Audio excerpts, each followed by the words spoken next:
ఇల్లేంటి ఎంత చండాలంగా ఉంది.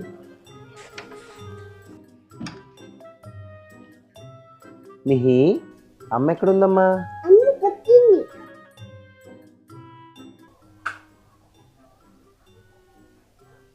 బుద్ధులు ఈ టైంలో పడుకున్నావేమ్మా?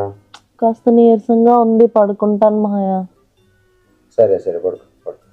పాప నీరసంతో పడుకున్నట్టుంది. తను లేచేలోపు ఇల్లంతా క్లీన్ చేసేసి ఈరోజు శబాష్ అనిపించుకోవాలి తన చేత.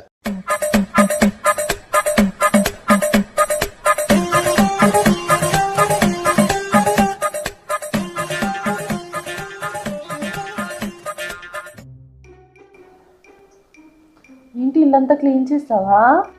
ఇప్పుడు కిచెన్ కూడా క్లీన్ చేసినట్టున్నావు. మరి పాపకు తినిపించావా? మర్చిపోయా. నేను లేకపోతే